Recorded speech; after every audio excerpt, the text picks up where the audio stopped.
तो मैं आप लोगों को बता दूं कि ये जो 28 जनवरी 2023 को जो नोटिफिकेशन आया हुआ था, इसके संबंध में आया था। कुछ बेसिक जानकारी देना चाह रहा था। एम्स मेडिकल जो है मेडिकल सोशल वर्क यानी medical social service officer grade 2 की वैकेंसी है। आप सबको मालूम है कि 10 सीटों पर है। 4 जो है जनरल की है, 2 एससी के लिए है और 1 एसटी के लिए है, 3 ओबीसी के लिए है। ये आप अच्छे से जानते हैं। और आपके एडमिट कार्ड जो है 20 फरवरी को अपलोड हो जाएंगे और उसमें बता दिया जाएगा कि आपका एग्ज़ाम कहाँ पर होने वाला है, ठीक है, और कितने टाइम पर होगा। ये दोनों चीज़ें आपको एडमिट कार्ड में मेंशन हो जाएगा। पेपर सीबीटी पे होता है, कंप्यूटर बेस्ड होता है, ये आप जानते हैं। और ये आपको अच्छे से मालूम है कि एक शिफ्ट में पेपर होगा। मुझे इससे ये अनुमान लगाया जा सकता है कि एक शिफ्ट में कि बच्चे कम हैं, जनसंख्याएं ज़्यादा नहीं है, केवल एक ही शिफ्ट में ये कवर कर लेगा, है ना। और देखिए आपके जो है 90 कुल टोटल 90 मिनट मिलेंगे, यानी आप ये सोच चलिए कि 1.5 घंटे आप लोगों को दिया जा रहा है। 1 घंटा 30 मिनट आपको मिल रहा है ना। जिसमें से 25 एमसीक्यू आ रहे हैं रिलेटेड टू एप्टीट्यूड से संबंधित होंगे। और एप्टीट्यूड देखिए यहाँ पर रीजनिंग से भी एप्टीट्यूड हो सकता है, मैथ से भी एप्टीट्यूड हो सकता है ना, टीचिंग से भी एप्टीट्यूड हो सकता है, रिसर्च से भी एप्टीट्यूड हो सकता है। बेसिकली इसने कोई एक पर्टिकुलर शब्द नहीं लिखा है कि हम इस एप्टीट्यूड से पूछेंगे, क्योंकि अगर मैं बात करूं जनरल नॉलेज दे रखा है, अवेयरनेस दे रखा है, मैथ नहीं दे रखा है इसमें, तो मेरे हिसाब से मैथ ये एप्टीट्यूड होगा, है ना। मैथ एप्टीट्यूड से रिलेटेड ये प्रश्न बनाया जाएगा। तो ये 25 प्रश्न आप लोगों के रहेंगे। और फिर उसके बाद अगर हम बात करें तो 75 क्वेश्चंस जो रहेंगे वो सोशल वर्क से रिलेटेड होंगे। सोशल वर्क से रिलेटेड होंगे। सोशल वर्क में मैंने आप लोगों को ज़्यादा से ज़्यादा जो है लगभग 70% के आसपास मैंने आप लोगों को हिंदी माध्यम का प्रयोग कराया है। तो मैं आपको बता दूं कि अगर आप हिंदी अच्छे से समझ जाते हैं, ठीक है, समझे हैं, तो जब भी कभी आपके प्रश्न आता है तो उन इंग्लिश की मीनिंग को समझने का प्रयास करिएगा। और जब आप इंग्लिश की मीनिंग को समझ जाएंगे तो ऑटोमेटिक आपको जो है आंसर आ भी जाएगा, है ना। अभी हम करते हैं, देखते हैं क्वेश्चंस पे। फिर उसके बाद अगर हम बात करें यहाँ पे, तो ये थोड़ा रिजर्व वगैरह की बात किया गया है।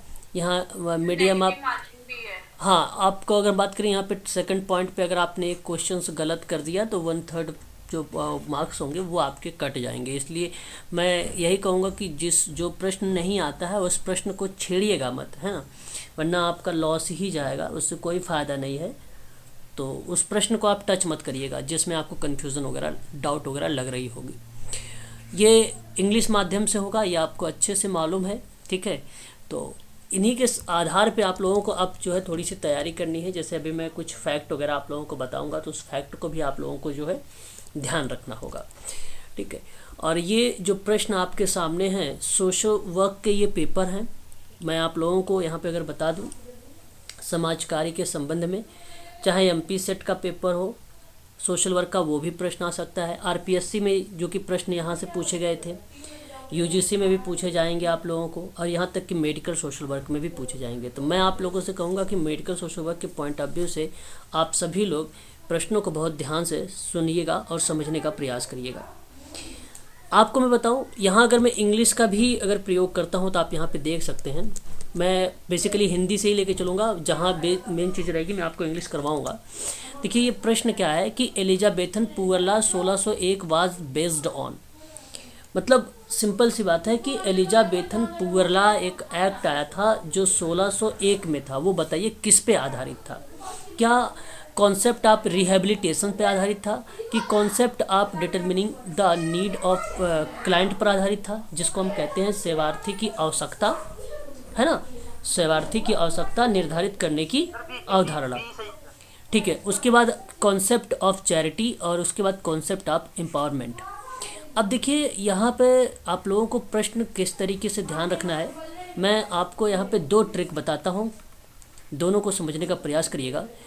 जब कभी भी के सोशल वर्क में नीड एक शब्द हो या रिहेबिलिटेशन एक शब्द हो, ये दोनों जो शब्द होते हैं बहुत ही फेमस शब्द हैं और ये हमेशा सत्य की तरफ अग्रसर होते हैं, हमेशा ये सत्य की तरफ जाते हैं ऐसे क्वेश्चंस। तो इस प्रश्न में अगर मैं बात करूं आप लोगों से, ऑप्शन ए भी आपको रिहेबिलिटेशन बता रहा है, ऑप्शन बी जो आपको बता रहा है वो नीड बता रहा है ना। तो अब यहाँ पे जो एलिजाबेथन पुअर लॉ एक्ट था तो वो पुनर्वास पे आधारित तो था नहीं, क्योंकि फैक्ट है, तो वो बेसिकली क्लाइंट पे आधारित था। तो मैं आप सबसे कहूँगा कि ऑप्शन नंबर जो बी है, इस बी का आप लोग चुनाव करें। यहाँ मैं आपको दो तीन बातें बताना चाहूँगा समाज कार्य में। सर बैकग्राउंड में बहुत आवाज आ रही है। ओके, तो यहाँ अगर हम बात करें, देखिए एलिजाबेथन पुअर लॉ 1601 किस पे आधारित है, तो ऑप्शन नंबर आपका बी पर आधारित है। आपको मालूम होना चाहिए जो सामाजिक कुव्यवस्थाएं होती हैं, एलिजाबेथन निर्धन कानून जो अधिनियम आया था वो 1601 में आया था। ये बहुत इंपॉर्टेंट सवाल है, सबके लिए बता रहा हूँ, इंपॉर्टेंट है, ध्यान रखिएगा। तो इसको पारित किया गया था, और ये जो अधिनियम पारित किया गया था, ये अधिनियम पारित किया गया था रिहैबिलिटेशन के लिए नहीं, ये अधिनियम पारित किया गया था निर्धन और ज़रूरतमंद की सेवाओं के लिए, है ना, उनके लिए प्रोवाइड कराया गया था। तो इसमें तीन तरीके की जो है व्यक्ति आते हैं। पहला तो आप ये ध्यान रखें, जिसको हम लोग बोलते हैं अक्षम निर्धन, है ना। अक्षम का मतलब आप तो समझ ही रहे होंगे, जो है जिसमें जो सक्षम ना हो, है ना, जो सक्षम ना हो।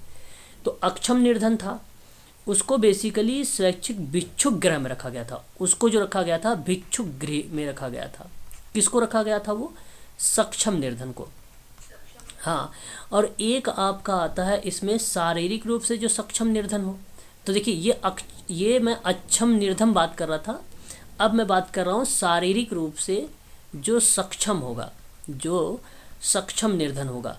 उन निर्धनों के लिए जो है बेसिकली प्रेरणा पर बल दिया जाता था, मोटिव प्रेरित किया जाता था उनको, ठीक है। अच्छा, ये प्रेरित इसलिए नहीं किया जाता कि वो निर्धन है, उनको प्रेरित मतलब करने का मतलब ये हुआ कि उनको समाज की मुख्य धारा से जोड़ने को लेकर प्रेरित किया जाता था, ताकि भिक्षा वगैरह का काम ना करें, है ना, उनकी जो ज़रूरतें हैं उसको पूरा किया जा सके, इसलिए मोटिव किया जाता था उनको, उनकी काउंसलिंग हुआ करती थी इसमें।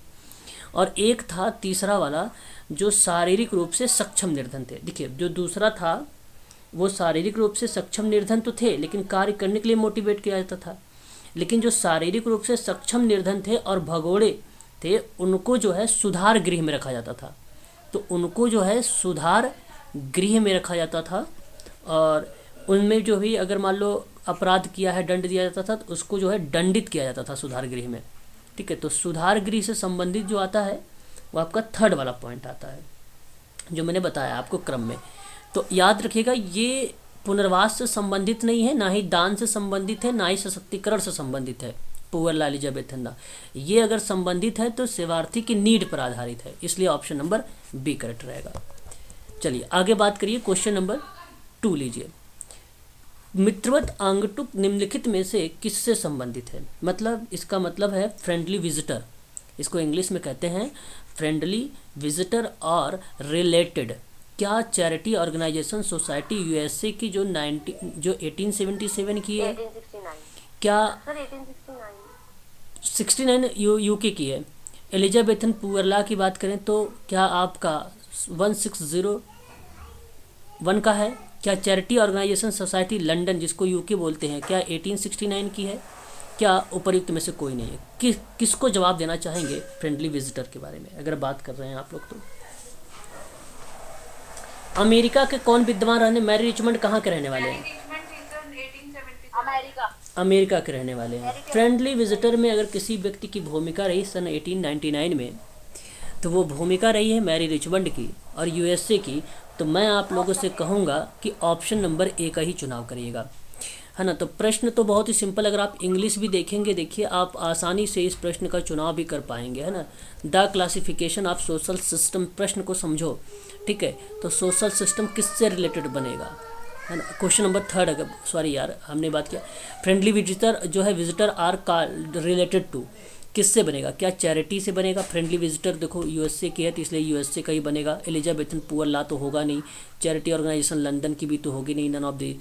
तो ऑप्शन नंबर आपका पहला ही। तो प्रश्न को केवल ऐसे ही पढ़ना है, कौन किससे रिलेट कर सकता है उसी ऑप्शन को आप चुनाव करना है आप लोगों को। बहुत ही बारीकी से प्रश्न को ध्यान देना है, ईजी रहेंगे, टफ कुछ नहीं है प्रश्न में।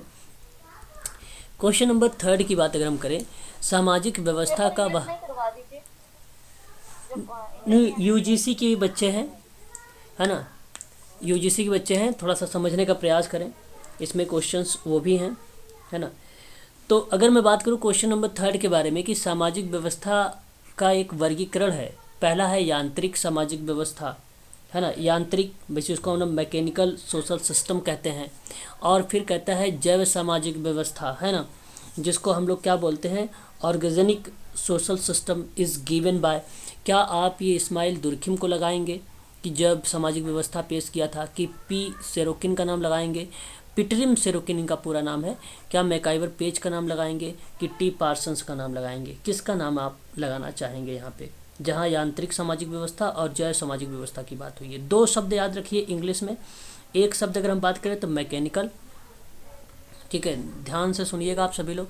एक शब्द मैकेनिकल आ जाएगा आपके लिए, ठीक है, और दूसरा जो शब्द आएगा वो आपका आएगा ऑर्गेनिक, ऑर्गेनिक, ठीक है, सोशल सिस्टम। दोनों शब्दों के बारे में कौन विद्वान बताता है?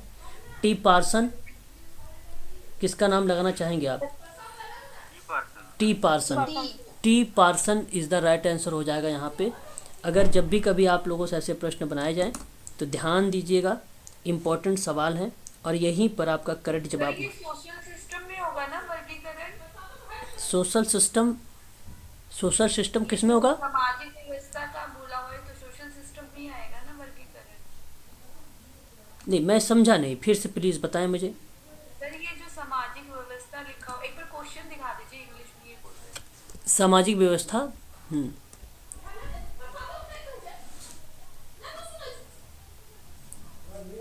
बताइए। सर मैं बोल रही हूँ कि इंग्लिश में एक बार क्वेश्चन दिखा दीजिए, 3rd वाला। अरे भाई क्या देख रहे हो, क्वेश्चन नहीं देख रहे, दिखाई नहीं दे रहा क्या क्वेश्चन? नहीं सर। नहीं सर हिंदी में ही दिख रहा है। ओके, चलो अच्छा, फिर आप, ये एक्चुअली क्या नेटवर्क इश्यूज हो जाता है। क्वेश्चन नंबर इंग्लिश में ही दिखा रहा था मैं। अब देखो समझो, यहाँ पर जो यहाँ बताया जा रहा है आप लोगों को क्लासिफिकेशन को लेकर, तो जो 2 शब्द है मैकेनिकल और ऑर्गेनिक, ये जो दोनों शब्द हैं, टी पार्सन्स का नाम मत लगाइए, इस्माइल दुर्खिम का नाम लगाइए, ठीक है। Emile Durkheim is the right answer होगा। इन्होंने ही बेसिकली 2 शब्दों का प्रयोग किया है। सामाजिक व्यवस्था का जो वर्गीकरण है वह इस्माइल दुर्खिम का है। नोट कर लीजिए, Emile Durkheim is the right answer होगा। ऑप्शन नंबर पहला करेक्ट होगा, ना कि डी करेक्ट होगा। एक ध्यान रखिएगा आप लोग सभी लोग, एक मैकेनिकल शब्द हो जाएगा और दूसरा जो है ऑर्गेनिक शब्द हो जाएगा, जैव, जिसको बायो को से भी रिप्रेजेंट करते हैं। तो ये सामाजिक व्यवस्था का क्लासिफिकेशन है और सामाजिक व्यवस्था का क्लासिफिकेशन दुर्खिम ने किया है, इस बात को ध्यान रखिएगा। उनका जो वर्ष चलाया था 1858 से चला था 1917 तक, 1917 तक चला था, ठीक है। क्वेश्चन नंबर 4 देखो, दिखाई दे रहा है क्वेश्चन नंबर 4 आ गया है क्या स्क्रीन पर आप सबके? सर इस प्रश्न का आंसर दुर्खिम है क्या? बिल्कुल, Durkheim is the right answer होगा। आप उनको काट दीजिए, टी पार्सन्स को। संरचना में बताते हैं, स्ट्रक्चर में टी पार्सन्स का नाम आता है, ठीक है, उनका नाम वहाँ पे आता है। ज़रा एक बार आप ध्यान से मेरी बात को सुनिए। प्रश्न हमारे सामने ये है कि कह रहा है कि धर्म इत्यादि के आधार पर भेदभाव निषेध मौलिक अधिकार को किसके अंतर्गत वर्गीकृत किया गया है। मतलब ये एक प्रकार से प्रश्न ऐसा है, प्रोबेबिलिटी से संबंधित है, जहाँ पे discrimination on ground of religions etcetera is a fundamental right classified under. तो आप लोग कह रहे हैं कि ऑप्शन नंबर ए। मैं आपको यहाँ पे एक फैक्ट बताना चाहूँगा आर्टिकल नंबर 15 के बारे में। आर्टिकल 15 आप लोगों ने सुना ही होगा, कॉन्स्टिट्यूशंस ऑफ इंडिया 1949 का, है ना, जो आपको आर्टिकल 15 बताता है इसके संबंध में। तो आप मुझे ज़रा बताएं वो ऑप्शन किसको रिलेट करेगा। क्या हम इस बात को कह सकते हैं जो यहाँ पर आप देख रहे हैं, option number C, option number C, समानता का अधिकार, क्या ये करेक्ट माना जाएगा? Yes sir. Option number C, बिल्कुल यही आपका करेक्ट रहेगा। हाँ, यही आपका ऑप्शन करेक्ट रहेगा। ऑप्शन नंबर सी, समता का अधिकार होता है। बेसिकली अगर हम बात करें तो हमारे भारतीय संविधान में कुल टोटल कितने अधिकारों के बारे में जिक्र किया गया है? कोई बताना चाहेगा मुझे? कितने अधिकार के बारे में? 6 अधिकार ना, कि 6 अधिकार है। कौन नाम, कौन कौन से? हाँ, अब संपत्ति हटा दिया गया। बिल्कुल। क्या नाम आपको मालूम है? मैं 6 अधिकारों के नाम जानना चाहता हूँ आप लोगों से। बताएं एक बार। हाँ, शोषण के सर, विरुद्ध स्वतंत्रता का अधिकार, समानता का अधिकार, बिल्कुल। शोषण के विरुद्ध अधिकार ओके, और धार्मिक धार्मिक और सांस्कृतिक ठीक है। तो अधिकार। एक हमारा होता है राइट टू इक्वलिटी की बात करता है, जिसको हम लोग बोलते हैं राइट टू इक्वलिटी को क्या बोलते हैं? समता का अधिकार। ठीक है। फिर उसके बाद हमारा एक आता है राइट टू फ्रीडम, जिसको हम लोग बोलते हैं स्वतंत्रता का अधिकार, है ना। फिर उसके बाद अगर हम लोग बात, ये सभी राइट अगर हम बात करें तो फंडामेंटल राइट्स हैं। फिर उसके बाद आता है हमारा एक शोषण के विरुद्ध का अधिकार, धार्मिक, जिसको हम लोग बोलते हैं रिलीजन्स। ठीक है, right to freedom of religions, है ना। और एक आपका आता है कल्चरल एंड एजुकेशन राइट्स होता है। और एक आपका होता है एक आपका होता है संवैधानिक उपचारों का अधिकार। 4, हाँ, 6 अधिकार होते हैं। इन 6 अधिकारों को आप लोगों को ध्यान रखना है। पेपर में आप लोगों से पूछे जा सकते हैं। इस प्रश्न के संबंध में जो मैंने फैक्ट बताया है आर्टिकल 15 वाला, वो आपके लिए काफ़ी इम्पोर्टेंट रहेगा। जो आर्टिकल 15 बताया है बहुत ही इम्पोर्टेंट रहेगा। क्वेश्चन नंबर अगर हम बात करें 5 के बारे में कि सामाजिक स्तरीकरण किसे कहते हैं, जिसको हम लोग बोलते हैं सोशल स्ट्रेटिफिकेशन मीन्स क्या बनना चाहिए? क्वेश्चन बताइए। सामाजिक परिवर्तन। जन्म तथा सामाजिक स्तर के आधार पर लोगों का विभाजन। डी होगा सर। ऑप्शन नंबर डी होना चाहिए। बिल्कुल, यहाँ पे करेक्ट जवाब अगर हम बात करें आप लोगों से, तो सही जो ऑप्शन आपका हुआ क्वेश्चन नंबर 5 का, option number D is the right answer. ठीक है, यहाँ पे डी वाला ही आपका करेक्ट माना जाएगा, क्योंकि ये division of people on the जो है बाइस of birth and social status की बात करता है ना। ज्वाइनिंग का मैसेज है कोई? छोड़ दीजिए उनको, अब जाने दीजिए, ज्वाइन करने दो, बोलने दो मैसेज। हाँ बोलिए। हाँ, सर, अगर ये धर्म इत्यादि के आधार वाला क्षमता के अधिकार में आएगा तो धर्म की स्वतंत्रता के अधिकार के अंतर्गत क्या आता है? नहीं नहीं नहीं, इसने कहा कि धर्म इत्यादि के आधार पर भेदभाव निषेध मौलिक अधिकार किसके अंतर्गत आएगा? तो धर्म स्वतंत्रता के अधिकार के मतलब बात नहीं किया था इसने, वो आर्टिकल की बात आती थी। तो 14 से लेकर अगर हम बात करें तो 18 तक समता का अधिकार में है ना। करेक्ट करेक्ट, ये आर्टिकल की बात है, करेक्ट है। Okay sir. हाँ, तो इस वजह से धर्म की इत्यादि के आधार पे जो भेदभाव है वो समता के आधार में आ जाएगा। आप धर्म की स्वतंत्रता के बारे में बात ना करें, इसलिए मैंने आपको एक इम्पोर्टेंट पॉइंट करके लिखवाया है आर्टिकल 15 करके, है ना। इसको आप ध्यान रखेंगे। चलो आगे देखो जरा, यहाँ पे समझो सोशल जो है स्ट्रेटिफिकेशन के बारे में। ये आप अच्छे से जानते हैं कि रैंकिंग ऑफ पीपल और ग्रुप के माध्यम से of people with in a society ये डिवाइड होता है, 2 समूह में या 2 आधार पे या वर्गों पर बांटा गया है। तो जन्म और सामाजिक स्तर के आधार पे जब लोगों का हम विभाजन कर देते हैं पीपल विद इन सोसाइटी के रूप में या ग्रुप के रूप में या रैंकिंग के रूप में, तो वह प्रक्रिया बनती है ऑप्शन नंबर डी की। और यहाँ पर ऑप्शन नंबर जो डी होगा ये करेक्ट माना जाएगा। सामाजिकरण सोशलाइजेशन है, जो पूरे समाज को बढ़ावा देने की बात करता है। सोशल चेंज जो है सामाजिक परिवर्तन है। ये आगबन की एक कॉन्सेप्ट था, 1922 में आया था। और जो श्रम का विभाजन है दुर्खिम का है, ये बात तो आपको अच्छे से मालूम होगा, है कि नहीं। क्या क्वेश्चन नंबर 6 आपको दिखाई दे रहा है? एक बार ज़रा मुझे बताएं सभी लोग। नहीं दिखाई दे रहा है, कोई बात नहीं, मैं तब तक पढ़ रहा हूँ, आपके पास क्वेश्चन आ जाएगा तब तक में। क्वेश्चन नंबर 6 जो है ना, ये बेसिकली जीन पियाजे से रिलेटेड है। बहुत ही इम्पोर्टेंट सवाल है ये, और मैंने आप लोगों से कई बार जीन पियाजे महोदय के बारे में चर्चा भी किया है। बेसिकली क्वेश्चन नंबर 6 में कहा गया है इलेक्ट्रा कॉम्प्लेक्स निम्नलिखित में से किससे संबंधित है।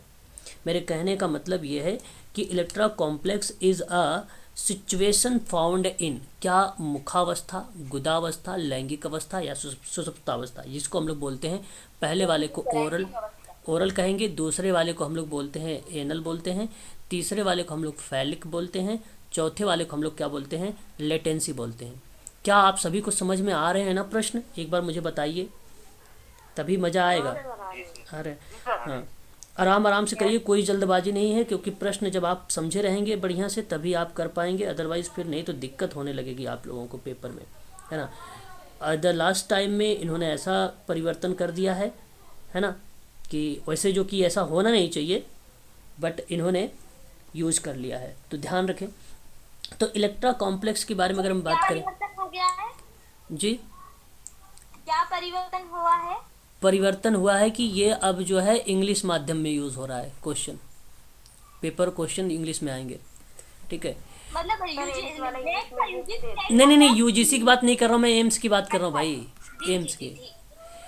इलेक्ट्रा कॉम्प्लेक्स निम्नलिखित अवस्था में ये रहता है, बेसिकली आपको बता दूं, ये लड़कियों में पाया जाता है इलेक्ट्रा कॉम्प्लेक्स, ये आपको अच्छे से मालूम होना चाहिए। किस में पाया जाता है? लड़कियों में पाया जाता है। और ये जो फीमेल वर्जन ऑफ नहीं, Electra complex is a term used by describe the female version, है ना। हाँ, और अगर हम बात करें ओडिपस कॉम्प्लेक्स के बारे में तो वो किस में? बॉयज़ में, बिल्कुल, बहुत बढ़िया जवाब। और यहाँ अगर हम बात करें तो जो फैलिक स्टेज है, इस स्टेज में पाई जाती है दोनों ग्रंथियाँ इस स्टेज में पाई जाती हैं, ठीक है। याद रखेंगे, पहले अगर हम बात करें यहाँ पे जो ओरल स्टेज है इसकी आयु कितनी है, तो आप लोगों का क्या जवाब होना चाहिए ओरल स्टेज के बारे में? जन्म से लेकर 1 वर्ष कर लीजिए। और जब हम बात करें गुदावस्था को, जिसको हम लोग बोल रहे हैं एनल स्टेज, और एनल स्टेज 2 से लेकर 3 वर्ष हो जाएगा। फैलिक स्टेज जिसको हम लोग लैंगिक अवस्था कहते हैं, जिसको हम बोल सकते हैं 3 से लेकर 6 वर्ष, 3 से लेकर 3 कह लीजिए, या 4 से आप 6 कह लीजिए, या 5 कह लीजिए, है ना, बात वही पड़ती है, कोई दिक्कत अंतर नहीं है खास है। फिर उसके बाद अगर हम बात करें तो एक लेटेंसी स्टेज होती है। लेटेंसी स्टेज जो होता है वो 6 से लेकर 12 वर्ष होता है। और एक आपका होता है जननेंद्रिय अवस्था, जिसको हम लोग बोलते हैं 12 से लेकर 20 तक। तो ये आपको ध्यान रखना होगा 5 स्टेजेस के बारे में, सिगमंड फ्रायड के द्वारा यह दिया गया है। द इंटरप्रिटेशन ऑफ ड्रीम्स करके एक किताब लिखा था, उसी किताब में ये इसके बारे में जिक्र किया गया है, ठीक है, ध्यान रखेंगे आप सभी लोग। क्या बता सर पुस्तक का नाम? हाँ, लिख लीजिए इंटरप्रिटेशन ऑफ ड्रीम्स। हाँ सर 6 का आंसर क्या रहेगा? सी ऑप्शन रहेगा मैडम, कहाँ ध्यान है, थोड़ा सा ध्यान दो ना, मैंने बताया तो फैलिक स्टेज, है ना, ध्यान से पढ़ो, है ना। Interpretation of dreams, Sigmund Freud की ना सर ये बुक? बिल्कुल बिल्कुल सर, सिगमंड फ्रायड की इंटरप्रिटेशन ऑफ ड्रीम्स। क्लियर? बोलो। जी सर। हाँ, ध्यान से पढ़े आप सभी लोग, है ना, अच्छे से पढ़े इंटरप्रिटेशन। आगे बात करते हैं क्वेश्चन नंबर 7 में। फ्रायडवादी मनोविश्लेषक सिद्धांत में मृत्यु अथवा आक्रमणशील वृत्ति को हम क्या कहते हैं या क्या कह सकते हैं? तो ये फ्राइडियन जो है साइको एनालिटिकल थ्योरी है, जहाँ पे बात की जा रही है डेथ और एग्रेसिव के बारे में। इज रेफर्ड क्या करेंगे? क्या ट्रिब्यूज करेंगे, क्या लिबिडो करेंगे, क्या थेनाटोस कहेंगे, कि उपरयुक्त में से कोई नहीं कहेंगे? थेनाटोस कहेंगे, बिल्कुल। थेनाटोस आप जानते हैं, ये थेनाटोस किस विद्वान ने कहा है, नाम दिया है सिगमंड फ्रायड में? उनका उस फ्रायडवादी का नाम बताएं जरा, क्या नाम था उसका? प्राइड, प्राइड, उस विद्वान का नाम था प्राइड। ध्यान रखेंगे, ये भी हमारे लिए इम्पोर्टेंट रहेगा, है ना, प्राइड। और रही बात लिबिडो के बारे में, जहाँ पे आप सब अच्छे से, आप सबको पता होगा, जो काम प्रवृत्तियों से रिलेट करता है ना, काम प्रवृत्तियों से रिलेट करता है। एक शब्द हमारे सामने आ रहा है ट्रिब्यू। ट्रिब्यू शब्द के बारे में जानते हैं क्या आप लोग? जो सिगमंड फ्रायड के द्वारा अगर हम बात करें यहाँ पे, जिन्होंने ट्रिब्यूट को लेकर, है ना, मेरा सेम सर, अगर हम ट्रिब्यूट की बात करें तो इन्होंने बेसिकली एक रक्षा युक्तियों के माध्यम से लोगों को जोड़ने का प्रयास किया था, ट्रिब्यूट ने, है ना। तो मैं आपसे कहूँगा कि ट्रिब्यू का मतलब केवल यहाँ पे ये है कि लोगों को समझने की जो क्रिया विधि थी वो ट्रिब्यूज को रिलेट करता था, इसमें और कुछ खास नहीं है ट्रिब्यूट में, ठीक है। आगे हम बात करेंगे नेक्स्ट सवाल के बारे में कि आप अपने को किसी अन्य व्यक्ति की स्थिति में रखने और उसकी भावनाओं को, संवेदनाओं को समझने का क्षमता को क्या कह सकते हैं हम लोग? नाम बता सकते हैं, क्या बोल सकते हो आप लोग? इसका मतलब है अच्छा, समानुभूति। देखिए, ये जो क्वेश्चन हमारे सामने हैं, अपने को किसी अन्य व्यक्ति की स्थिति में, है ना, मतलब the capacity of person to put on self in somebody's else situation and understand for feeling and emotion is known as. तो सिंपैथी या इम्पैथी या टेलीपैथी या नॉन ऑफ दिस क्वेश्चन आ जाएगा। अभी आप देखें, थोड़ा बहुत तो दिखाई दे ही रहा होगा सर। इम्पैथी होगा। यहाँ पे आपका जवाब आ रहा है इम्पैथी की तरफ। बेसिकली यहाँ अगर मैं आपसे सही प्रश्नों का जवाब जानना चाहूँ, इसका सही जो आंसर होगा, क्या बताना चाहेंगे? Empathy is the right answer. और ऑप्शन किस इम्पैथी कहाँ पे रिलेट कर रहा है? ऑप्शन नंबर बी को रिलेट कर रहा है, परानुभूत। मैंने आपको कई बार बता रखा है कि यही ऑप्शन आपका सही माना जाएगा। जब भी कभी आप लोगों से ऐसे शब्द पूछे जाएं और आप जानते हैं कि ये जो इम्पैथी टर्म है use two by describe a wide range of experiments, जहाँ पे हम इस चीज़ों को जानते हैं कि इस समानुभूति जैसा ही होता है। सिर्फ संज्ञानात्मक स्तर को समझने पर व्यक्ति दूसरे की पीड़ा को देखकर दुखी हो जाता है ना, और चाहता है कि उसकी पीड़ा दूर हो जाए। ऐसी प्रक्रियाएं जब सोचने लगे व्यक्ति, तो उसको हम लोग इम्पैथी कहते हैं। इसलिए ऑप्शन नंबर आपका दूसरा वाला करेक्ट हो जाएगा। जो सहानुभूत है बेसिकली वो संवेदना और हमदर्दी से जुड़ा हुआ है। संवेदना और हमदर्दी से जुड़ा हुआ है। संवेदनाओं को ही रिप्रेजेंट किया है, दूर संवेद भी, बेसिकली संवेदन भी, परंतु ये तो ऑप्शन में होगा ही नहीं। यहाँ पर ऑप्शन नंबर बी ही करेक्ट मारा जाएगा। सवालों को समझ में आ रहा नहीं? आप सबको सवाल बताइए एक बार। संवेदन क्या होगा? आर ऐसे समझ आ रहा है। ये सी ऑप्शन क्या होगा सर? ये बेसिकली टेलीपैथी शब्द है ना। ये जो शब्द है हमारे सामने, टेलीपैथी शब्द होता है, जहाँ पे हम कोई दूसरा हमारे दुखों के प्रति समान अनुभूति वाली जब प्रक्रियाएं आती हैं, वो टेलीपैथी जैसे शब्दों को रिप्रेजेंट करता है। टेलीपैथी मतलब जब सेम फीलिंग्स हो दो हाँ इंसान में। हाँ, बिल्कुल बिल्कुल बिल्कुल, ठीक है। उसको रिप्रेजेंट करता है टेलीपैथी, जिसको मानसिक रिप्रेजेंट करता है। दूर संवेदनाएं जैसे मन को रिप्रेजेंट करना, है ना, जहाँ पे व्यक्ति की मानसिक स्थिति से संपर्क की बात हो रही है, उसको रिप्रेजेंट करता है टेलीपैथी, है ना। टेलीपैथी किसको रिप्रेजेंट करता है? मानसिक स्थिति से संपर्क की बात करता है ना। बात को समझ रहे हो ना? टेलीपैथी जो, हाँ, वही चीज़ें बेसिकली बताता है। हाँ, तो इसके माध्यम से जैसे हम दुख से भौतिक संबंध में आने वाले जो व्यक्ति हैं उनके प्रति अच्छे विचार या आवागमन करते हैं, तो वही टेलीपैथी होता है, वही दूर संवेदन होता है ना। चलिए आगे बढ़िए और क्वेश्चन नंबर नेक्स्ट देखिए। क्वेश्चन नंबर 9, गोपनीयता का सिद्धांत किससे प्रतिपादित किया? देखो मैंने हर एक प्रश्न के पीछे जी, यहाँ पर आपने बताया मुझे कि बेसिक, ओके। देखिए प्रिंसिपल, अगर हम बात करें प्रिंसिपल ऑफ कॉन्फिडेंटली, एक सिद्धांत है, एक प्रिंसिपल है। और ये प्रिंसिपल बेसिकली प्राइवेसी एंड जो है रिस्पेक्टिव या सम वन ऑफ द विशेष की बात करना। कहने का मतलब गोपनीयता बनाए रखना। सेवार्थी से जब भी कोई क्रिया विधि आप कर रहे हैं, तो मैं आप सबसे यही कहना चाहूँगा कि गोपनीयता के सिद्धांत में सामाजिक कार्यकर्ता सेवार्थी की कोई बातें जो है कोई भी बातें उजागर नहीं करता है। और ये उस कंडीशन में करेगा जब उसको, जैसे मान लीजिए कि उसको योगा की ज़रूरत है, स्पीच थेरेपी की ज़रूरत है, साइकोथेरेपी की ज़रूरत है, या बिहेवियर मॉडिफिकेशन की ज़रूरत है, तब उससे पूछ कर उसकी बातों को शेयर करेगा। नहीं तो आप उसकी जो बातें हैं वो गोपनीय रखेंगे। और ये फैक्ट से प्रश्न पूछा गया है, तो ये जो है बिस्टिक का नाम आएगा, ऑप्शन नंबर सी आएगा, ठीक है। अगर अप्लाइड क्वेश्चन पूछा जाएगा तो उस चीज़ों को आप लोग ध्यान रखिएगा, ठीक है। यहाँ पर बिस्टिक करेक्ट रहेगा। और गार्टन हैमिल्टन की बात करें, मैंने आप लोगों से कई बार बता चुका हूँ कि theory practice and social work में इनकी एक किताब आई थी, सोशल केस वर्क में, गार्टन हैमिल्टन की, वो इम्पोर्टेंट है। Theory of social case work भी एक किताब इन्हीं की आई थी, ठीक है, ध्यान रखिएगा। थ्योरी एंड प्रैक्टिस करके भी यह गार्टन हैमिल्टन के बारे में बात किया गया था।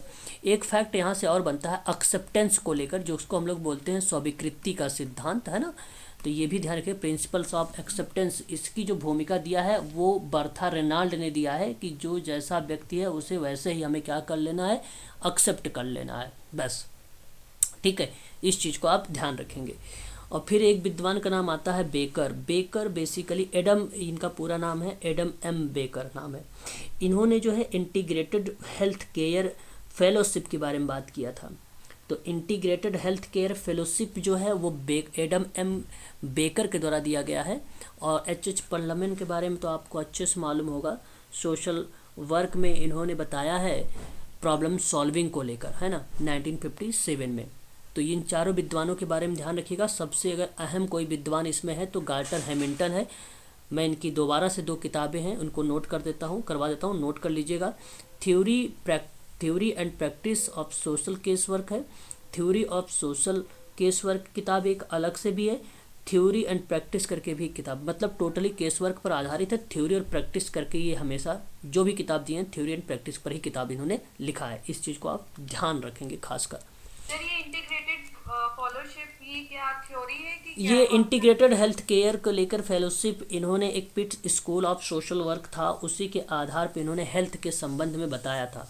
तो थ्योरीज वगैरह नहीं है इनकी, इंक्लूजन को लेकर कॉन्सेप्ट है इनका, ठीक है, इनका कॉन्सेप्ट है। बात करते हैं नेक्स्ट सवाल के बारे में हम लोग। क्वेश्चन नंबर हमारे सामने, क्या क्वेश्चन आपको दिखाई दे रहा है? 10 नंबर का,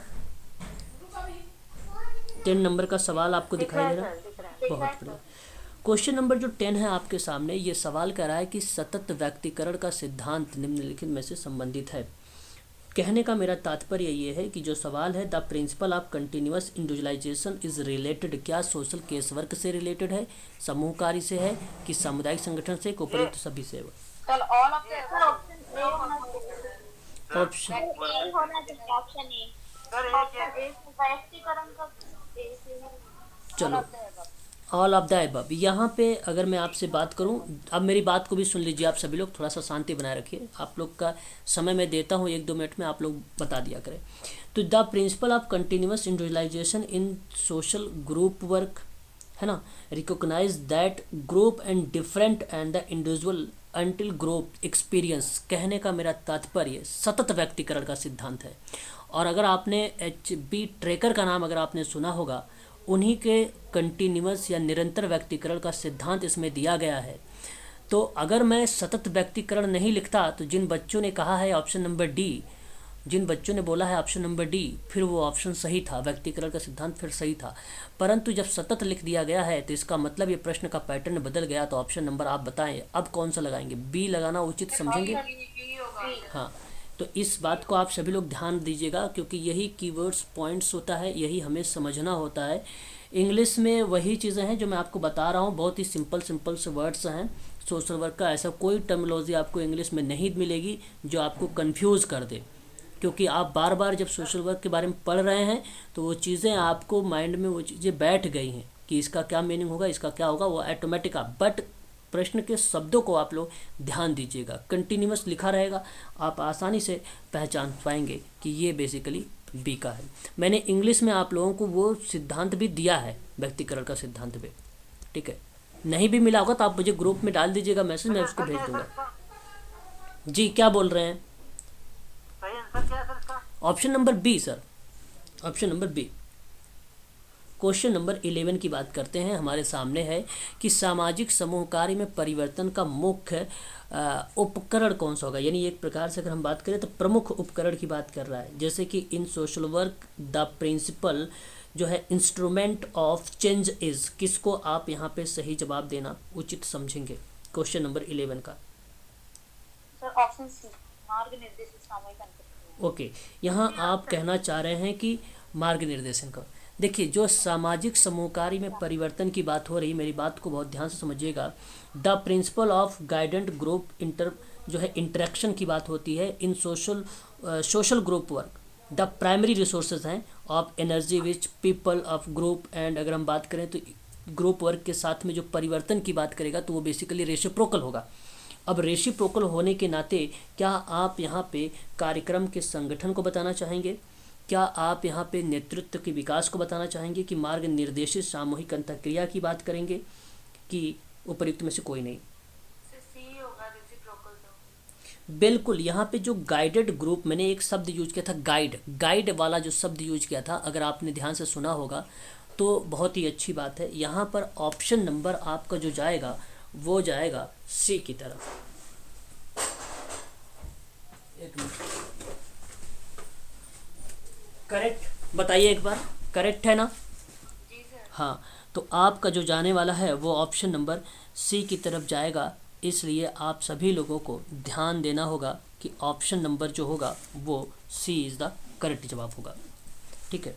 चलिए आगे बढ़ेंगे और नेक्स्ट क्वेश्चन समझ लेंगे। अगर जैसे ही क्वेश्चन आ जाएगा तो आप मुझे बताइए। हाँ बोलिए। सर एक निवेदन था, जितने भी सिद्धांत सर सोशल की एक सूची बना के उनके नाम सामने लिख के भैया सब करेंगे, काहे नहीं। अभी एक तो काम आप करिए, एक काम करिए, ये इस क्वेश्चन का जवाब दीजिए, सारा चीज़ करेंगे, है ना, सब कुछ कर रहे हैं, जहाँ तक हमसे हो रहा है हम पूरी कोशिश कर रहे हैं कि आपको सारा अच्छे से अच्छे प्रोवाइड चीज़ करा दे, है ना। आप लोग भी थोड़ा सा हमारे साथ मेहनत करें, आप लोग भी थोड़ा सा अच्छे से रिस्पॉन्स दें, है ना, क्वेश्चंस करने की कोशिश करें, सारा देंगे। थ्योरीज प्रिंसिपल का मैंने एक पीडीएफ अभी आप लोगों के हिंदी माध्यम में भेजा था, आप लोगों ने शायद देखा भी होगा। इंग्लिश में चाहिए, उसकी इंग्लिश भी हम आपको प्रोवाइड करा देंगे 2 दिन में, देखा था आज है ना। काफी वो चीज़ हाँ, से तो मैं आपको वो भी प्रोवाइड करा दूंगा, निश्चिंत रहें, ठीक है। मुझे भी उस चीज़ की टेंशन है कि मेरे बच्चे क्वालिफाई होना ज़रूरी है ना, तो मुझे भी उस बात की टेंशन है, आप निश्चिंत रहें। क्वेश्चन नंबर हमारे सामने देखो आ चुका है 12 नंबर का, क्या दिखाई आप लोगों को दे रहा है क्वेश्चन नंबर 12, एक बार जरा मुझे स्पष्टीकरण कर दीजिए। हाँ, क्वेश्चन नंबर जो 12 हमारे सामने है, ये प्रश्न आपसे ये बता रहा है कि सामुदायिक संगठन के प्रतिरूप यानी मॉडल के रूप में स्थानीय विकास है, सामाजिक नियोजन है, सामाजिक कार्यवाही को किसने प्रस्तुत किया है। अब हिंदी में है, आप आसानी से बता देते हैं, लेकिन मैं आपको इंग्लिश में अगर बात करूं तो लोकलिटी डेवलपमेंट की बात करता है ये, ध्यान से मेरी बात को समझिएगा। लोकलिटी डेवलपमेंट की बात करेगा, सोशल प्लानिंग की बात करेगा, सोशल एक्शन की बात करेगा। तो ध्यान से सुनिए, लोकलिटी डेवलपमेंट पहला स्टेप, दूसरा स्टेप आ जाएगा आपका सोशल प्लानिंग, तीसरा स्टेप आ जाएगा सोशल एक्शन। ये 3 चीज़ें हैं। अगर हम बात करें स्थानीय विकास, सामाजिक नियोजन, सामाजिक क्रिया को किसने प्रस्तुत किया है, क्या मुर्रे जी, जैक रोथमैन ने, पार्लियामेंट ने, कि सैंडरसन ने, क्या जवाब आपके यहाँ पे आना चाहिए।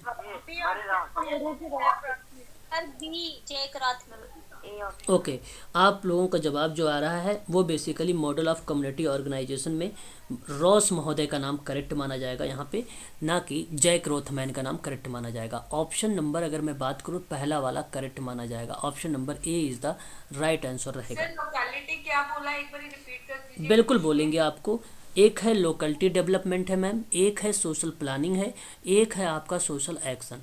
ये सन 1967 में मुर्रे जी रॉस के द्वारा दिया गया था 1967 में। इसको आप लोग ध्यान रखिएगा, पेपर में यहाँ से प्रश्न पूछे जा चुके हैं, चाहे वो एम्स का हो, चाहे वो किसी भी मेडिकल सोशल वर्क का पेपर हो, इसमें आप लोगों से पूछा जा चुका है, ठीक है।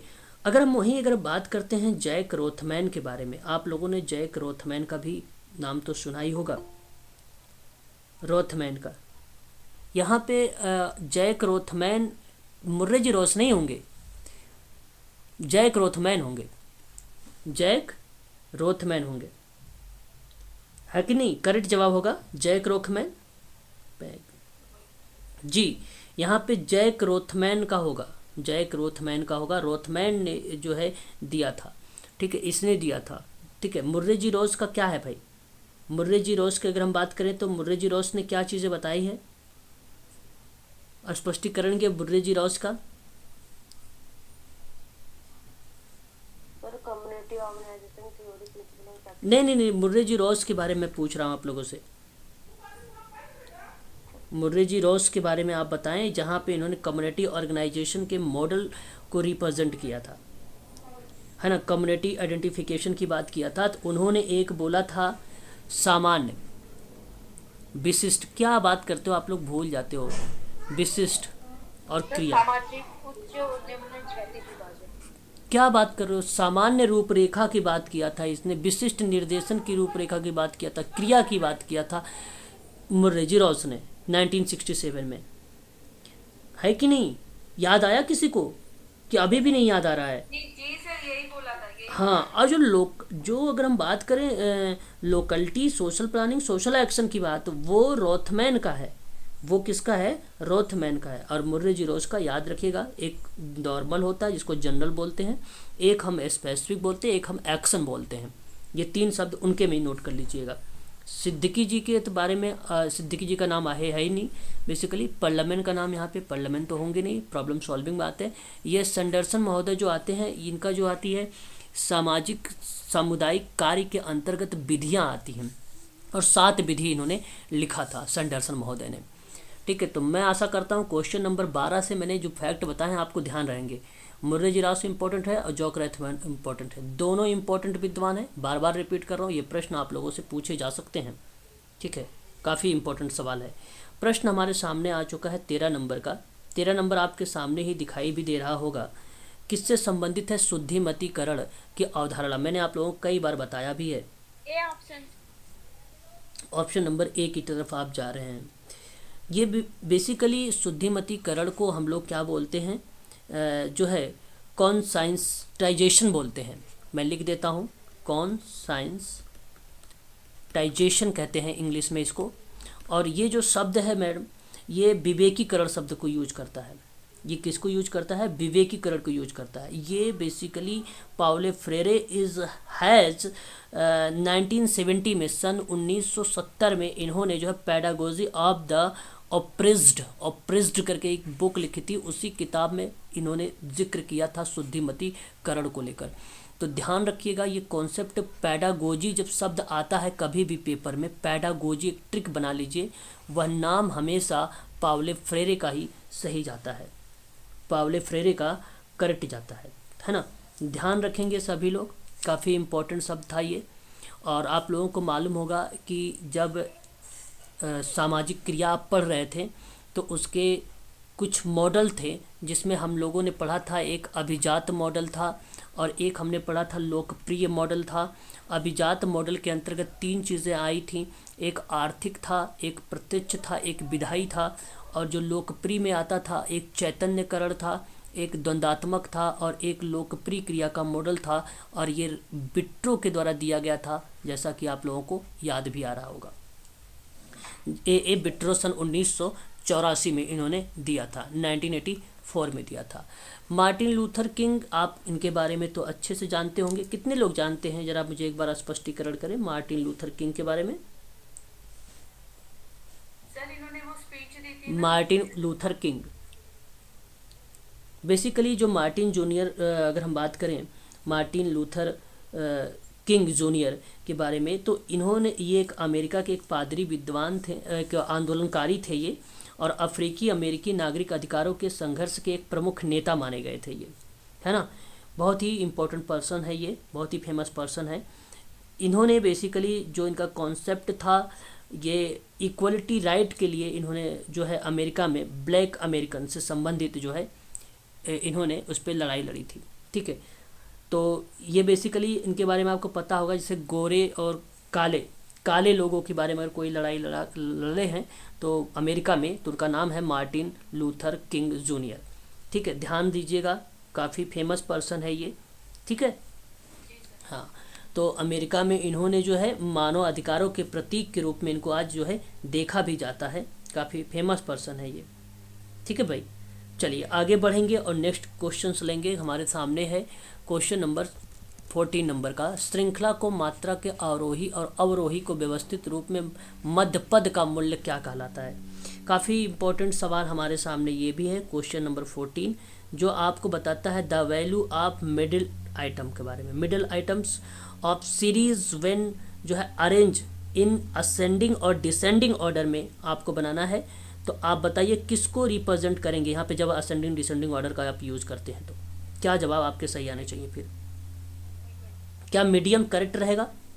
मतलब मेरा कहने का मतलब ये हुआ कि माध्यिका अगर हम बात करें यहाँ पे, तो हमें अच्छे से मालूम है जब डेटा समूह के परिणाम को क्रम में व्यवस्थित करते हैं तभी माध्यिका को हम निर्धारित कर पाएंगे। सर माध्यिका ही होगा। हाँ, माध्यिका, हम माध्यिका को आरोही और अवरोही, असेंडिंग और डिसेंडिंग ऑर्डर में ही लगाते हैं, ना कि माध्य में असेंडिंग डिसेंडिंग का प्रयोग करते हैं, ना ही हम लोग मोड में, और ना ही हम मानक विचलन में।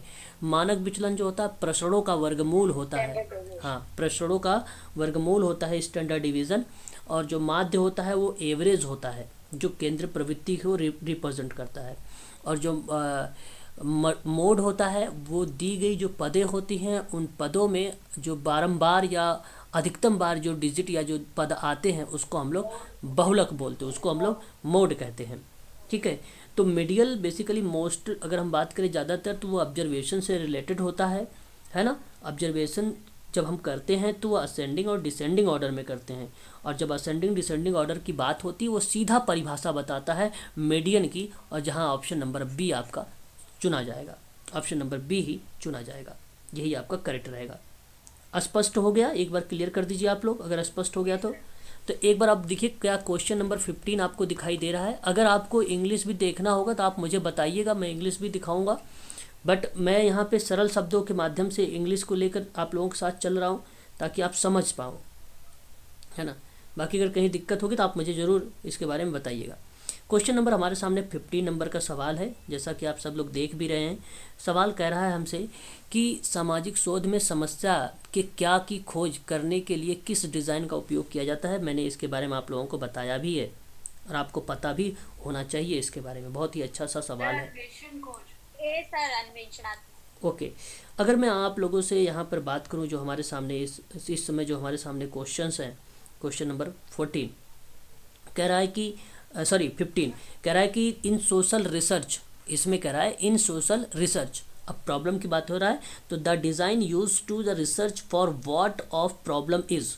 तो आपने जवाब मुझे बताया है किस कौन सा ऑप्शन, ए या बी या सी या डी, बताइए। B B B B B B, मेरा बी है। अच्छा एक्सपेरिमेंटल पे आप जा रहे हैं बी, परंतु एक्सपेरिमेंटल आपका गलत हो जाएगा सर, एक्सपेरिमेंटल आपका गलत हो जाएगा। अगर आप मान लीजिए क्या की खोज की बात अगर आप कर रहे हैं तो मैं आपको बता दूं पार्ट ए के आधार पे अन्वेषणात्मक होगा। बिल्कुल आपका करेक्ट जवाब है एक्सप्लोरेटरी, इसको बोलते हैं अन्वेषणात्मक डिज़ाइन को, यही करेक्ट जवाब होगा। Are often use to the establish an understanding of how best to produce. Study की जब हम बात करते हैं तो वहाँ पे मैथोलॉजी जैसे शब्दों में हम व्हाट शब्द की प्रयोग करते हैं। तो क्या शब्द की खोज करने की डिज़ाइन का जो उपयोग होता है वह ऑप्शन नंबर पहला करेक्ट रहेगा, ना कि प्रयोगात्मक में। कोई एक बच्चा था जिससे हमारे यहाँ से उसने JRF लाई थी, उसका नाम है रेनू। अभी आप लोगों में से कोई बच्चा जानता भी होंगे, कोई है रेनू को जानता है इस क्लास में? रेनू सैनी, वो तो नहीं सर, वो जो सर थे ना, रेनू कुछ आया था। रेनू सैनी, नहीं नहीं गणेश को नहीं, रेनू सैनी थी नहीं या तो कोई बात, वो बेसिकली 2019 की है बच्ची थी। इस शब्द इस प्रश्न को लेकर बेसिकली उसने पेपर 1 पढ़ा था। पेपर 1 की अगर आप KVS मदान की किताब देखेंगे तो प्रयोगात्मक जब एक्सपेरिमेंटल की आप रिसर्च खोजेंगे तो वहाँ पे आपको मिल जाता है प्रयोगात्मक। बात को ध्यान रखिएगा, ऐसे प्रश्न में अगर आपने यहाँ पे एक्सपेरिमेंट लगा के आएंगे तो 110% मैं कह रहा हूँ आप लोगों के प्रश्न गलत हो जाएंगे, पक्का बता रहा हूँ। ये प्रश्न अगर आ गया तो आप सभी लोग अन्वेषणात्मक डिज़ाइन को ही लगा के आइएगा, और ये सत्य है, 110% सत्य है डिज़ाइन में। बट वहाँ वो दूसरी क्या शब्द की खोज की बात की गई, ना कि डिज़ाइन की बात की गई थी। और मैं बता रहा हूँ यहाँ पे जब हम क्या की खोज करते हैं तो कोई फॉर्मेट डिज़ाइन करने की बात करते हैं तो वो बेसिकली एक्सप्लोरेटरी के अंतर्गत आता है, ना कि एक्सपेरिमेंटल के अंतर्गत आता है। रिसर्च वगैरह में एक्सप्लोरेटरी ज़्यादातर यूज़ में आती है फॉर्मेटिंग डिज़ाइन के रूप में। ध्यान रखिएगा, पहला ऑप्शन करेक्ट होगा, ना कि बी वाला ऑप्शन करेक्ट होगा। ध्यान दीजिएगा, ऑप्शन नंबर ए आपका यहाँ पे करेक्ट रहेगा। क्वेश्चन नंबर 16 की बात करेंगे। क्वेश्चन नंबर, सामाजिक नीति का जो स्रोत है निम्नलिखित में से कौन सा होगा। सवाल बहुत ही बढ़िया है, बहुत ही अच्छा सवाल है। बी भारतीय संविधान। कह रहा है अगर हम बात करें 16 के बारे में, विच one of the following is the resources of social policies. पहला ऑप्शन कहता है आपसे कि ministry of human resources development. दूसरा ऑप्शन आपसे बोलता है कि इंडियन कॉन्स्टिट्यूशन, जिसको हम लोग भारतीय संविधान कहते हैं। ऑप्शन सी बोलता है गैर सरकारी संगठन, जिसको नॉन गवर्नमेंट ऑर्गेनाइजेशन कहते हैं। ऑप्शन डी कहता है उपयुक्त में से कोई नहीं, none of the above. Option D की तरफ बहुत सारे बच्चे जा रहे हैं यहाँ पे, बहुत ही चलो अच्छा ठीक है, भारतीय संविधान। ठीक है। आप लोगों को मैंने विचारों को समझ लिया है, आप लोगों ने अपने अपने हिसाब से जो जैसे जिसको समझ में आया उस हिसाब से जवाब दिया है। चलो ठीक है, अच्छी बात है। परंतु यहाँ पे अगर मैं आपसे बात करूँ, क्या आप पहले आप मुझे बताएं कि ह्यूमन रिसोर्स डेवलपमेंट जो मिनिस्ट्री है वो क्या है, क्या आप बता सकते हैं ये क्या है? क्या अच्छा आप तो शिक्षा जिससे चलता था सर अभी तक, जो शिक्षा नीति से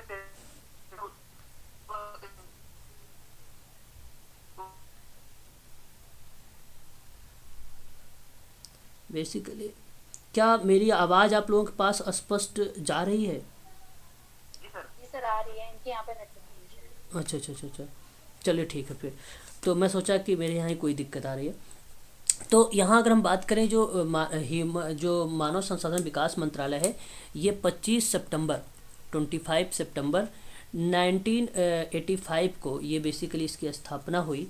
वर्तमान में अगर हम बात करें तो यहाँ पे इसके मंत्री मानव संसाधन विकास मंत्रालय के डॉक्टर रमेश पोखरियाल निशंक के नाम से जाने जाते हैं। ये निशंक उन्हीं का नाम है जो इसके मंत्री हैं। ठीक है, भारतीय संविधान बेसिकली आप जानते हैं ये अंगीकृत हुआ है, इसके बारे में आपको अच्छे से पता है। मैंने आप लोगों को जो हमारी लास्ट क्लास थी यूनिट नंबर 7 वाली, उसी के आधार पर मैंने आपको बताया है कि 26 नवंबर 1949 को भारतीय संविधान को क्या किया गया था, अंगीकृत किया गया था। और ये बात आपको अच्छे से मालूम होना चाहिए। बात सत्य है ये, एक बार बताइए आप सभी लोग। फिर इसी शब्दों में मैंने आप लोगों को जब उद्देश्य का प्रस्ताव की बात हुई तो उद्देश्य का प्रस्ताव के बारे में आप लोगों को ये भी मालूम है कि इसका प्रस्तुत किया गया था 13 दिसंबर 1946 को। उसकी उद्देश्य का प्रस्ताव की बात करें, फिर उसके बाद जो प्रस्तुतकर्ता थे उनका क्या नाम था, प्रस्तुतकर्ता कौन थे वो बताइए, पंडित जवाहरलाल नेहरू थे, बिल्कुल। और अंगीकृत की बात अगर हम करें, यही उद्देशिका का जब अंगीकृत हुआ था उद्देशिका को, तो 22 जनवरी 1947 को अंगीकृत किया गया। इसमें उद्देशिका में 5 विषय वस्तु रखे गए थे, जिनमें हमने बताया था आप लोगों के मूल तत्व 4 होते हैं और समता 2 होते हैं, प्रतिष्ठा और अवसर, स्वतंत्रता 5 होती है, मैंने आप लोगों को ऐसे सवाल भी करवाया था, और न्याय जो होता है आपका 3 होता है। तो इन सारी चीज़ों के बारे में आपको बताया था। फिर उद्देशिका को ही मैंने एक चीज़ और रिलेट कराया था कि 42वें संविधान संशोधन 1976 के अकॉर्डिंग पास ऐसे शब्द के माध्यम से मैंने आपको ट्रिक बताया था कि समाजवादी, अखंडता और पंथ निरपेक्ष जैसे शब्दों को जोड़ा गया था। ये बात आपको अच्छे से मालूम है, अंगीकृत किया गया था। तो यहाँ पे अगर आपने कहा भी अभी की ऑप्शन नंबर यहाँ पर आपका बी, क्या बी यहाँ पे क्वेश्चन नंबर अगर मैं बात करूँ 16 का, क्या बी नहीं हो सकता है? बी नहीं हो सकता क्या भाई? सामाजिक नीति के स्रोत निम्नलिखित में से कौन सा है? तो भारतीय संविधान तो है, बिल्कुल भारतीय संविधान ही करेक्ट माना जाना चाहिए। सोशल पॉलिसी के पॉइंट ऑफ व्यू से अगर हम बात करें यहाँ पे, तो आपका ऑप्शन जो जाएगा वो सर बी ही करेक्ट माना जाएगा, सोशल पॉलिसी से रिलेटेड, है ना। बी आपका ऑप्शन करेक्ट माना जाएगा। ठीक है भाई। सर हाँ एक मिनट सर, आपने पढ़ाया था पहले, तो जो सामाजिक नीति बनती है तो उसके पहले सर जो स्रोत जहाँ से लेते तो गैर सरकारी संगठन और सजेशन आते हैं उसमें से लेते हैं ना सर, वो निकाल के अच्छा होती तो आपने ठीक बताया था सर। ठीक सही है। ऑप्शन नंबर आपका सर अगर हम बात करें यहाँ पर बी ही ऑप्शन आपका करेक्ट माना जाएगा। इस बात को आप सभी लोग ध्यान रखिएगा, नन ऑफ दीज मत लगा के आइएगा। गैर सरकारी संगठन आप तो जानते होंगे बहुत सारी, जैसे रोटरी एक इंटरनेशनल संस्थान है जो 1905 में आया था, रोटरी है ना। रोटरी के बारे में आपने सुना ही होगा। एक समिति एक्ट आया था 1860 का था, एक सोसाइटी एक्ट था 1860, वही समिति एक्ट सोसाइटी एक्ट, और एक भारतीय ट्रस्ट था जो 1882 में आया था। सहकारी समिति बहुत पेपर में आता है ना। सहकारी समिति जो है 1904 में आता है ना। ये एक कंपनी एक्ट है 1956 का, ये भी आप ध्यान रखेंगे 1956 का भी। ठीक है, तो ये सरकारी संगठन के अंतर्गत आता है। लेकिन सामाजिक नीति जो भारतीय, अगर हम बात करें भारतीय संविधान ही करेक्ट लगाएं, यही आपका सही माना जाएगा। क्वेश्चन नंबर बात करेंगे 17 के बारे में। शाखा विस्तार बताइए। रेमिफिकेशन शब्द है हमारे सामने, क्या इसका जवाब बताना चाहेंगे? Ramification is sir C option. Ramification का मतलब जानते हैं क्या आप लोग? रेमिफिकेशन मैं बता दूं, एक किसी निर्णय या कार्य के संबंध में होता है ना। निर्णय या कार्य के संबंध में होता है, मतलब जटिल अनपेक्षित परिणामों की बात करता है ना। मेरा कहने का मतलब आप ये कह लीजिए कि one of the many complicated. तो जो यहाँ पे रेमिफिकेशन जो शब्द यूज़ होता है वो पॉजिटिव मीनिंग में निकाला जाता है ना। पॉजिटिव मीनिंग में निकाला जाता है ना। तो यहाँ आप लोग जो है ध्यान दीजिएगा। तो रेमिफिकेशन ऑप्शन आपने बताया, मूल्यांकन की बात बताया आपने, बताओ तो यहाँ पे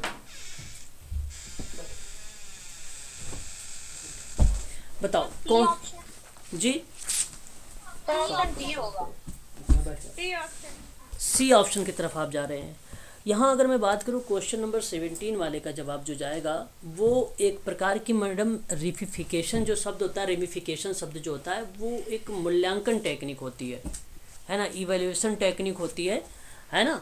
तो मैं आपसे कहना चाहूँगा कि आप जो मुझे लगाइएगा वो ऑप्शन नंबर बी को लगाइएगा, है ना। नीतियों वगैरह के बारे में नहीं है, ऑप्शन नंबर बी ही आपका करेक्ट जवाब रहेगा। मूल्यांकन तकनीकी है ये।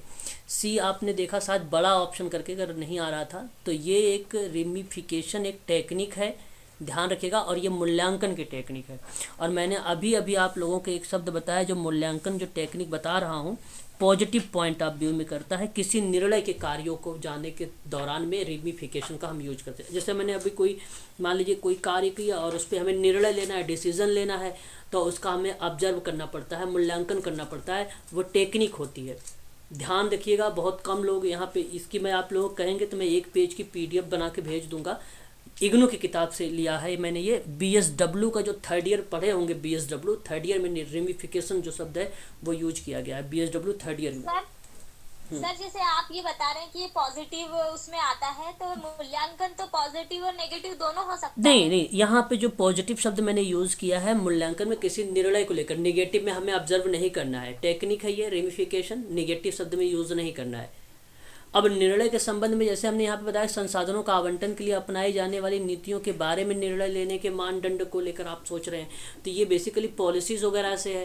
रेमिफिकेशन मैंने कह रहा हूँ टेक्निक है, टेक्निक बेसिकली ये तीनों में प्राथमिक प्रणाली के अंतर्गत आती है, ना कि सहायक प्रणाली में आती है। प्रश्न है यहाँ पे सहायक प्रणाली है, ऑप्शन नंबर थर्ड सहायक प्रणाली है, ऑप्शन नंबर थर्ड जो है सहायक प्रणाली है। इसलिए मैं आप सबसे कहूँगा कि ऑप्शन नंबर बी का चुनाव करें आप सभी लोग, मूल्यांकन तकनीकी, है ना, मूल्यांकन तकनीकी। क्या क्वेश्चन नंबर आपको 18 दिख रहा है? क्या प्रश्न आपको समझ में अभी आ रहे हैं कि नहीं आ रहे? एक बार मुझे जरा स्पष्टीकरण करें भाई। एम्स के बच्चे, एम्स वाले बच्चे बोले जरा, एम्स वाले बच्चे बताएं। कर लेंगे सुनीता मैम, हो जाएगा पेपर। अभी कुछ लग रहा है आपको मनोबल कुछ ऐसा बढ़ रहा है, कुछ ठीक ठाक चल रहा है?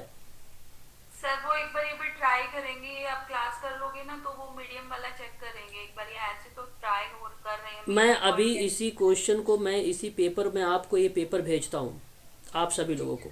आप लोग अपने कॉपी पर करने का प्रयास करिएगा और करके मुझे बताइएगा कि कितने प्रश्न आपके सही हो रहे हैं। यही पेपर मैं आपको भेजूंगा अभी आप सभी लोगों को। अभी आप मुझे करके फिर बताएंगे कि कितना मैं इसको पकड़ बना पा रहा हूँ, समझ पा रहा हूँ। और हिंदी तो टच मत करना, केवल इंग्लिश टच करना है बस आप लोगों को। जितने एम्स के स्टूडेंट हैं ध्यान दें इस बात को, सभी बच्चों से मैं बता रहा हूँ। बात करते हैं क्वेश्चन नंबर 18 के बारे में। देखिए 18 आपसे कह रहा है, निम्नलिखित में से कौन सा गृह किशोर न्याय बच्चों की देखरेख और संरक्षण एक्ट 2000 का हिस्सा नहीं है? बहुत ही अच्छा सा सवाल है, आप जरा मुझे बताने का प्रयास करें। क्वेश्चन नंबर 18 मतलब ये है कि विच, हाँ ये कह रहा है कि विच, बिल्कुल देखिए, which one of the following homes in not the part of juvenile justice care and protection of children act है 2000 का, और ये पूछा इसमें से कौन सा नहीं है। तो क्या आप ऑप्शन नंबर बी की तरफ जा सकते हैं? शेल्टर जो होम है वो रिप्रेजेंट कर सकता है, बताएं। सर कर सकता है, बिल्कुल कर सकता है। और मैं आपको बता दूं, यहाँ जो शेल्टर होम यूज़ है, इसमें बेसिकली इस एक्ट में इस शेल्टर होम को जो है ड्रॉप किया गया है, बेसिकली इसको हटाया गया है, मतलब है ही नहीं इसमें शेल्टर होम। इसके अंतर्गत अधिनियम में ये हिस्सा है ही नहीं, केवल पर्यवेक्षण गृह है, संरक्षात्मक गृह है, विशेष गृह है। कहीं कहीं पेपर में आता है विशेष गृह के अलावा एक और हिंदी में शब्द आता है संप्रेक्षण शब्द आता है। आप लोगों ने देखा भी होगा क्वेश्चंस में, मैंने करवाया है, मुझे याद आ रहा है। ऑब्जर्वेशन होम के रूप में बेसिकली ये देखा जाता है, ठीक है। तो ये भी यूज़ में लाया जाता है। तो ध्यान रखिएगा, केवल जो आश्रय गृह है ये नहीं होगा, बाकी ये तीनों के तीनों होंगे, ठीक है भाई। बहुत बढ़िया, यहाँ पे सही जवाब आपका हो जाएगा ऑप्शन नंबर बी ही करेक्ट जवाब। स्पष्टीकरण हो रहा है करेक्ट की? हाँ वगैरह थोड़ा सा बता दीजिए इनके बारे में। देखिए पर्यवेक्षण गृह बेसिकली जो हम जुवेनाइल एक्ट जो था, केयर एंड प्रोटेक्शन एक्ट 2000 का जो था, उसमें बेसिकली पर्यवेक्षण गृह के संबंध में बात करें तो जैसे उसमें गाइडेंस संबंधित था, सलाह के रिलेट में था, गाइडेंस वगैरह से देने संबंध में था। संरक्षात्मक की बात करते थे तो उसको सुरक्षा के रिलेटेड में रखा गया था जुवेनाइल जस्टिस में। और अगर हम विशेष गृह, जिसको स्पेशल होम बोलते हैं, जिसको विशेष गृह कहते हैं, उसमें भी उनको सुधार से ही रिलेटेड था वो भी। परंतु अगर मतलब जैसे कोई क्राइम वाला से रिलेट हो गया, ठीक है, बच्चा था छोटा सा, तो उसमें वहाँ पे एजुकेशन भी प्रोवाइड कराई जाएगी, उसको सुधारने की कोशिश किया जाएगा, है ना। और उसको जो है एक हाई लेवल पे ले जाने के लिए या समाज की मुख्य धारा से जोड़ने के लिए जब हम मोटो एक गोल बना के लेके चलते हैं लंबे समय तक, वो विशेष गृह या स्पेशल होम के अंतर्गत आ जाता है, ठीक है, वो स्पेशल होम के अंतर्गत आ जाता है, ठीक है। तो ये जो निम्नलिखित में से जो गृह के बारे में बात किया गया है 2000 में, उन बच्चों को जो है, सारे बच्चे जो है अपराध से संबंधित रहेंगे। ये नहीं कि कोई बच्चा ऐसे ही पकड़ के आ गया है, सारे बच्चे अपराध या कोई ना कोई उसके ऊपर आरोप लगा होगा, ठीक है, उन बच्चों को यहाँ पे रखा जाएगा, ठीक है। और ये बेसिकली एक संघर्षरत बच्चे होते हैं इन सभी गृह में। सभी गृह में कौन से बच्चे होते हैं? संघर्षरत गृह में बच्चे होते हैं, इस बात को आप लोग ध्यान रखेंगे। गंभीर अपराध बेसिकली 3 से 7 वर्ष की कैद को बेसिकली बताया गया है इसमें। और जो मामूली अपराध होगा वो 3 वर्ष से कम की कैद के बारे में बात की गई है, ध्यान रखेंगे आप सभी लोग। और जघन्य अपराध की बात अगर हम करें तो आईपीसी या किसी अन्य कानून के अंतर्गत बताया गया है कि 7 वर्ष की जो है न्यूनतम सजा रखी गई जो जघन्य अपराध होगा। तो ये 3 अपराध होंगे, इन्हीं के जो है परिप्रेक्ष्य में बच्चा इन गृह में जाएगा, ठीक है, याद रखेंगे, ठीक है। क्लियर हो गया? एक बार स्पष्टीकरण करें। हाँ, क्वेश्चन नंबर 19 देखो, तीनों जैसे मैंने बोला तो आप लोग उसे नोट भी कर लिया करो, जघन्य अपराध हो गया, ये हो गया, उसमें फटाफट नोट करके उसमें जो है लिख लिया करो कि इतने इतने साल का सजा वगैरह के बारे में बात की गई है। क्वेश्चन नंबर 19 देखिए, निम्नलिखित में से क्या अधिकार की अवधारणा को स्पष्ट करता है? हमारे सामने प्रश्न है 19 नंबर का सवाल, क्या आप इसका सही जवाब देना समझेंगे उचित? प्रश्न हमारे सामने, कानूनी रूप से या नैतिक रूप से मांगा सकता थी। Okay, which of the following, यहाँ पे अगर हम बात करें 19 में तो कह रहा है कि which of the following explain the concept of right. बहुत ही अच्छा सा सवाल हमारे सामने है, सब लोगों का जवाब भी आ रहा है ऑप्शन सी की तरफ, है जी। सर डी भी हो सकता है। डी भी हो सकता है, डी होगा सर। ओके डी होगा, ठीक है सर। देखते हैं, आपने राइट डेफिनेशन के बारे में मीनिंग और जो है एक प्रकार से एडजेक्टिव शब्दों को जो आप रिप्रेजेंट कर रहे हैं, यहाँ पे अगर हम बात करें क्वेश्चन नंबर 19 में कि अधिकार की अवधारणा क्या स्पष्ट करेगी, क्या जो नैतिक रूप से, सामाजिक रूप से सही और न्यायपूर्ण हो, क्या वो नहीं हो सकता है? समझने का प्रयास करिए, बिल्कुल होना चाहिए। अगर मैं इसी की इंग्लिश आप लोगों को बताऊं तो इसमें सीधा सीधा से कहता है कि अचीव यूनिवर्सल प्राइमरी एजुकेशन होनी चाहिए कि नहीं होनी चाहिए। सॉरी, ये मैं कौन सा क्वेश्चन पढ़ रहा हूँ, 19 वाला बता रहा हूँ ना। Which is morality of social, जो है सोशली करेक्ट और जस्ट, तो बिल्कुल ये जस्टिस की बात होगी, सोशलाइजेशन की बात होगी, मोरलिटी की बात होगी, अधिकार की अवधारणा को स्पष्ट करती है, नैतिकता वगैरह, बिल्कुल सही है पहला। और फिर है औचित्य और न्यायपूर्ण, मतलब जस्टिफिकेशन ऑफ फायर क्लेम की बात होती है, बिल्कुल करेक्ट जवाब होगा आपका। औचित्य और न्यायपूर्ण का दावा भी होता है, जो चीज़ जिसे कानूनी रूप से, नैतिक रूप से मांगा जा सकता है, मतलब सिंपल सी बात है, a thing which may be claimed legally और मोरली, बिल्कुल हो सकता है। मैं आपसे कहूँगा ऑप्शन डी का चुनाव करो, यही करेक्ट रहेगा, उपयुक्त सभी के सभी सही जवाब माने जाएंगे। ठीक है भाई, करेक्ट डी है, ना कि सी सही है, तीनों ऑप्शन सही है, तीनों अधिकार की अवधारणा को स्पष्ट करते हैं। अधिकार औचित्य न्यायपूर्ण दावा भी करता है और अधिकार की न्यायपूर्ण और सही नैतिकता के रूप में, सामाजिक रूप में आता भी है, और अगर हम बात करें मांग भी करता है कानूनी रूप से नैतिकता के लिए, तो ये भी आपका सही रहेगा। क्वेश्चन नंबर 20 देखिए, निम्नलिखित में से कौन सा सहस्त्राब्दी विकास का लक्ष्य नहीं है? बहुत ही अच्छा सा सवाल है। Which of the following is not goal of the millennium development goal, कौन सा नहीं है बताइए? Option number A. थोड़ा सर फोर्थ वाला ऑप्शन दिख नहीं रहा है सर। अच्छा, कोई बात नहीं। क्वेश्चन नंबर 20 आपके सामने है, अभी दिख जाएगा ऑप्शन। पहले प्रश्न को आप समझ लीजिए अच्छे से। प्रश्न आपसे क्या कह रहा है? प्रश्न ये बताता है कि which of the following is not goal of the millennium development goal, जिसकी शुरुआत 2000 से लेकर 2015 तक का हुआ था, ये बात आप जानते हैं। पहला ऑप्शन कहता है आपके सामने कि अचीव यूनिवर्सल प्राइमरी एजुकेशन आपका था, ये बात सही है।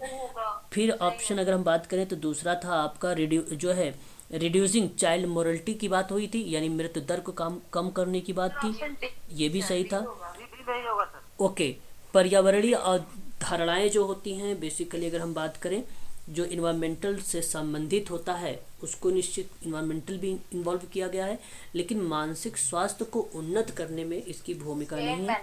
हाँ, ये जो है इम्प्रूविंग मेंटल हेल्थ बारे में बात नहीं किया है, इसलिए ऑप्शन नंबर गलत हो जाएगा, यही सही माना जाएगा, डी वाला।